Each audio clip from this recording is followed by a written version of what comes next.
What's going on, everybody? Hope you're all having a fantastic day today. Now, I gotta say, after the overhaul in World War II, Sledgehammer has gained a ton of my respect.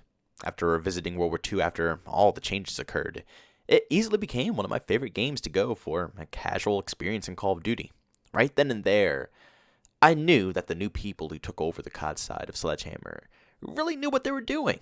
But still, I didn't want to go ahead and give them all the credit yet. I need to give them more time, especially after they made one of the most hated games for me, Advanced Warfare. But then Vanguard came out, in its beta of course, and yes, it was buggy and glitchy, but the gameplay felt exactly how it should feel, in my personal opinion. I've said this before, but I love the movement and gunplay in Modern Warfare. That game to me personally was the biggest jump we have ever seen with considering a Call of Duty game next gen. But as I always say, the horrible problems completely put a bad taste in my mouth and pushed the game away from me, once again making it one of my most hated games in the whole franchise. Which hurts me, because till this day, I see all the potential that game had to be successful. But here we are with Sledgehammer, and they made exactly what I wanted, a gritty yet colorful World War II themed game with the same exact mechanics as Modern Warfare, minus all of the god-awful problems that came along with that title. Footstep noise, a perk to help out with the minimap, which isn't the best change, but it's definitely tolerable and, welcome in my personal opinion. And now they're doing even more, which we'll be discussing a little bit later in this video. But I must say, this development team is slowly becoming one of my favorite teams out there. Communication's a little iffy from time to time, but can you blame them? Same thing with all the other developers. At some points, they have to work on the titles that they're developing. But still, even if they don't speak that much, they speak 10 times more than any other team like Treyarch and Infinity Ward. They respond to us when we have problems, address the skill-based matchmaking, and overhauled their whole entire game when people had crazy complaints about it. This team, despite working under the hands of crooked Activision, still managed to work with their community and prove that it's not completely impossible.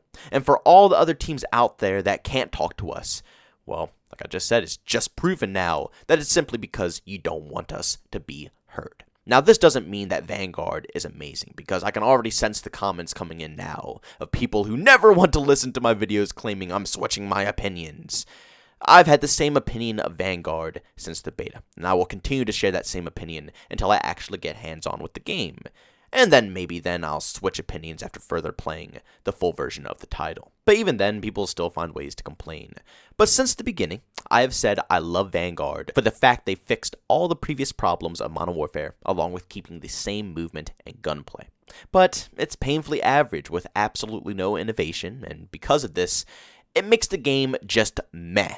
But as always, this channel is opinion-based, and when something comes out that I enjoy or think is cool, I'll let you guys know about it. So for me to make a negative video about what I'm about to talk about here would make next to no sense. So if you got a problem with it, then try opening your mind to more opinions and see the bigger picture of things instead of, being negative 24/7 or positive 24/7. The reason that opinions might, seem like they flip on this channel 24/7 is because I listen to both sides of you guys. There's all types of people in the comment section that share negative and positives, and I try to address them all. That's the whole fun of this whole situation here. So kick back, open your mind, and don't take it so offensively, please. It's a YouTube video. Relax a little bit. But if you guys haven't seen already, Vanguard is having a massive change when it comes to Dead Silence. Now, if you played the beta, you know they put in Dead Silence as a field upgrade, which, once again, was a problem when it came to Modern Warfare, and a massive problem, to be exact. A massive chunk of the community was outraged that the traditional and very loved perk has now been changed into an item that is set on a timer. Now, with all due respect, I think that this feature works amazing in Search and Destroy, and adds for some outstanding plays. But over in any other objective game mode, it's just a pain in the butt to deal with. Also, it's very obvious they made this change in the first place to cater to the future of Warzone, which obviously uses Dead Silence as a little timed field upgrade that you find scattered throughout loot boxes. But back to discussing Vanguard. This was one of the very few problems they have not fixed for Modern Warfare, and it's not a tiny problem at all. This was a very hot topic. So seeing a return in Vanguard caused a lot of ruckus again, and I think the developers finally got the idea that Dead Silence, or Ninja, whatever you want to call it, is something that over half of the community loves as a perk, not a field upgrade. So they made the final decision and completely removed it as a field upgrade and putting it in the game as a permanent perk. This is fantastic news, and once again is proof that Sledgehammer actually listens to us. And they listened right away. Remember in Modern Warfare how we had to beg for the minimap back? And it took a drawn-out 3 to 4 changes just to get to where it is today? And that's not even the minimap that we wanted. And sadly, that was the only change they did, you know? The rest of our complaints were completely ignored. So to see something be changed instantly without begging multiple times is fantastic. They heard the feedback and hopped on it right away. Now I am concerned how the footsteps will sound without dead silence now. And if they buffed it to make them easier to hear to, counter having that perk on 24/7. But as long as they don't go overboard like Modern Warfare, this might be one of the most clutch changes we have seen in a long time. Also, I do want to say, I feel bad for a lot of Search players who enjoy this feature, because it was really cool. So maybe in Search and Destroy, exclusively, you can have Dead Silence added in as a field upgrade. So it's, the best of both worlds for everybody. It's definitely able to be done and shouldn't be very much work at all. Also, can we just take a second to admire these images of the maps coming into Vanguard?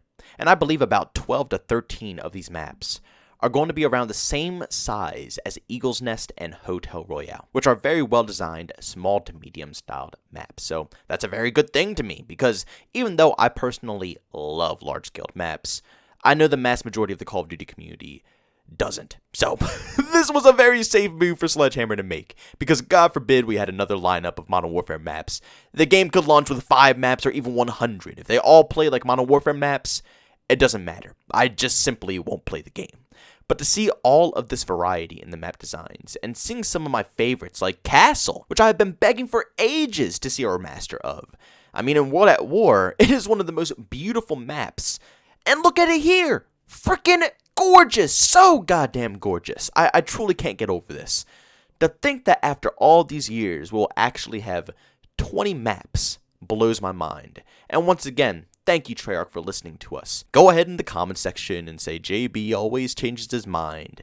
But since the beta, I've said in all of my videos that I loved all the beta maps besides Gavutu. But over time, even that map has grown on me and I enjoy it now. So seriously, Sledgehammer, regardless if this game turns out to be good or bad, it's the thought that counts. And they heard all of our complaints about lack of content and went all out with it. Also, these maps actually look like World War II themed maps, which is massive for creating a good atmosphere. Honestly, a lot of these maps look like Call of Duty 2 styled maps, which I absolutely love because Call of Duty 2 had a ton of bangers that we still see remade today. Also, if you haven't seen this already, over on Twitter, Charlie Intel put this out. He went and said, at launch, Vanguard's features will have 7 assault rifles, 6 SMGs, 4 shotguns, 4 LMGs, 3 marksman rifles, 3 snipers, 5 handguns, 4 launchers, 2 melee tools, 18 perks, 6 tactical equipments, and 6 lethal equipment as well. That's an insane lineup. Again, like I said, we can hate this game as much as we want. And I completely understand if you guys do hate it. Everybody is entitled to their own opinions. If you don't like it, then you don't like it. If you enjoy it, then you enjoy it. But none of us can deny the fact that Sledgehammer Games has pretty much taken everything that we despised out of Modern Warfare, including the massive lack of content that we didn't just see with Modern Warfare, but also in Black Ops Cold War. They took all of those complaints and just jam-packed this game with all the content in the world.